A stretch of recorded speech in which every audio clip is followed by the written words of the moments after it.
현대사회에서 성공을 향한 열망은 많은 사람들에게 큰 동기부여가 됩니다. 특히 동기부여 영상이나 강연에서 자주 언급되는 메시지, 즉, 더 열심히 해야 하고 남들보다 더 해야 한다는 말은 우리가 끊임없이 최선을 다하라고 요구합니다. 이러한 메시지를 전달하는 사람은 대개 자신이 성공한 경험을 바탕으로 그것이 효과적인 방법이라고 믿고 다른 사람들에게도 똑같이 적용할 것을 권장합니다. 하지만 모든 사람이 이러한 방식으로 성공할 수 있을까요? 그리고 끊임없는 동기부여와 노력의 끝은 어디일까요? 첫째, 동기부여의 문제점. 동기부여 영상에서 자주 강조되는 것은 끊임없는 노력입니다. 더 많은 시간을 투자하고 더 많은 에너지를 쏟아부으며 남들보다 더 잘해야 한다는 메시지는 우리를 자극합니다. 하지만 이러한 방식은 모든 사람들에게 효과적일까요? 사람들은 각자 다른 신체적, 정신적 특성을 가지고 있습니다. 어떤 사람은 감정적이고 어떤 사람은 이성적이며 각자의 환경과 능력도 다릅니다. 따라서 모든 사람이 같은 방식으로 최선을 다하고 같은 결과를 얻을 수는 없습니다. 특히 정신적인 강인함이 요구되는 엘리트 운동선수나 특수부대 출신의 사람들이 공유하는 방법을 일반 대중이 그대로 따르기는 어렵습니다. 동기부여는 분명 중요한 요소입니다. 하지만 그것이 지나치게 강조되면 오히려 자신을 혹사시키는 결과를 초래할 수 있습니다.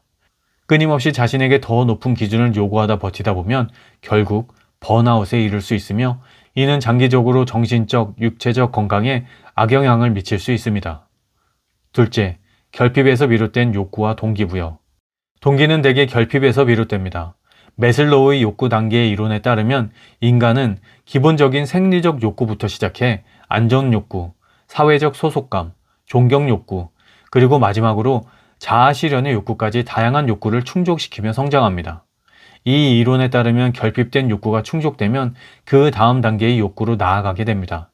하지만 여기서 중요한 점은 결핍이 충족되지 않으면 계속해서 그 단계에 머물게 된다는 것입니다.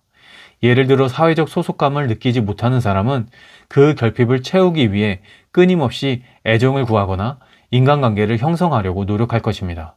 마찬가지로 존경받지 못한다고 느끼는 사람은 그 결핍을 채우기 위해 더 많은 성취를 이루려고 할 것입니다.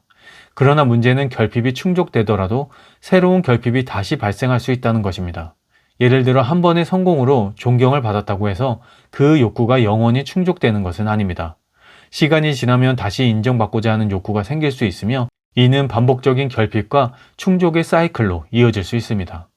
셋째, 강박적 결핍과 일반적인 결핍의 차이. 강박적인 욕구는 충족 후에도 만족감이 지속되지 않는 특징을 보입니다. 예를 들어 어떤 사람이 목표를 달성했을 때 일시적으로 성취감은 느끼지만 그 만족감은 오래가지 않습니다. 곧바로 더 큰 목표나 새로운 과제를 찾게 되고 이전의 성취는 금세 잊혀집니다. 이는 마치 끝없는 사다리를 오르는 것과 같습니다.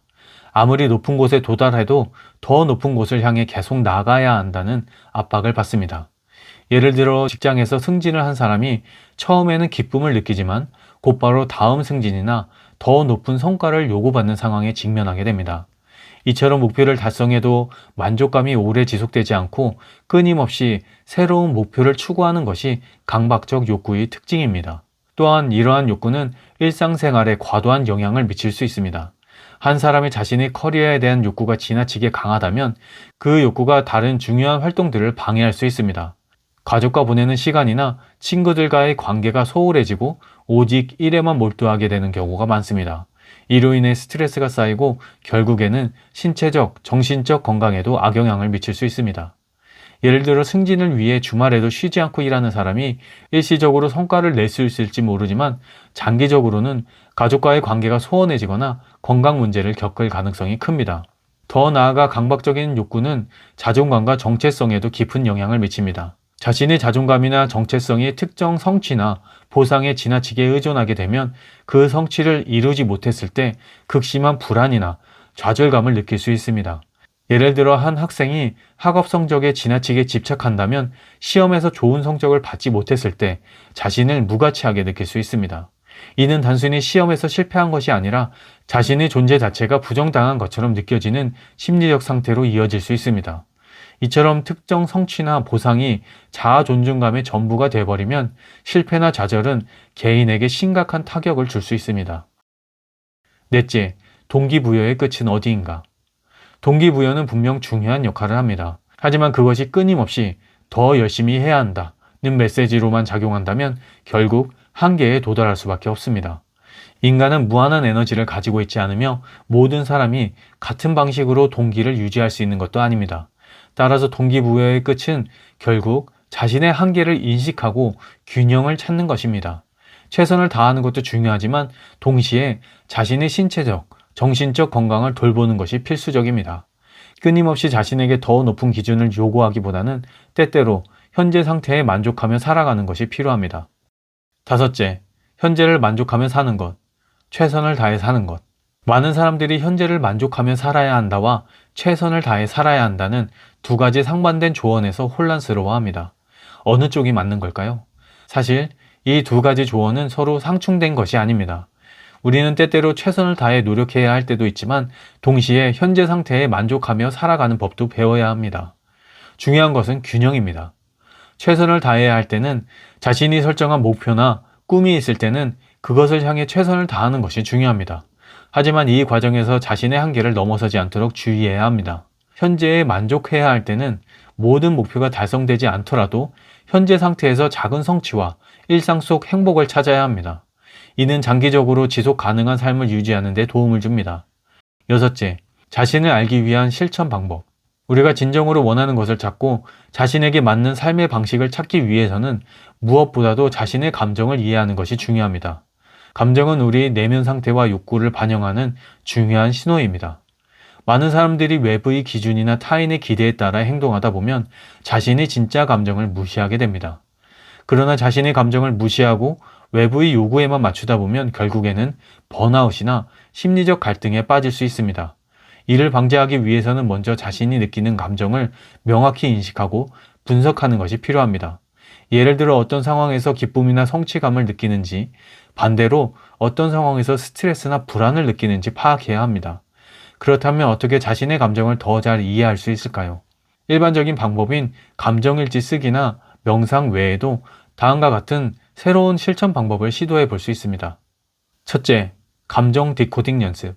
하루 동안 느꼈던 감정을 단순히 기록하는 것이 아니라 그 감정들이 왜 발생되었는지 분석해 보세요. 예를 들어 오늘 회의 중에 불안을 느꼈다 라고 적었다면 그 불안이 어디서 비롯된 것인지 깊이 탐색해 보세요. 둘째, 감정과 행동 사이의 패턴 찾기. 특정 감정이 나타날 때마다 반복적으로 취하는 행동 패턴이 있는지 확인해 보세요. 셋째, 감정 없는 하루 실험하기. 하루 동안 의식적으로 모든 감정을 배제하고 중립적인 태도를 유지하려고 노력해 보세요. 물론 완전히 배제하기란 불가능하겠지만 이 실험은 평소 우리가 얼마나 많은 감정에 영향을 받으며 행동하는지를 깨닫게 해줍니다. 결국 우리는 자신에게 맞는 삶의 방식을 찾아야 합니다. 동기부여 영상이나 성공한 사람들의 조언이 누구에게나 항상 맞는 것은 아닙니다. 따라서 우리는 자신을 잘 이해하고 자신의 욕구와 결핍이 어디서 비롯되었는지를 인식해야 합니다. 동기는 결핍에서 비롯되지만 그 결핍이 강박적으로 변하지 않도록 주의해야 합니다. 자신을 이해한 후에 필요하다면 자신이 원하는 길을 먼저 간 사람들이 말하는 동기부여 방법들을 참고하여 실천한다면 자신이 진정으로 원하는 길로 나아갈 수 있을 것입니다. 항상 여러분의 삶을 응원합니다. 감사합니다.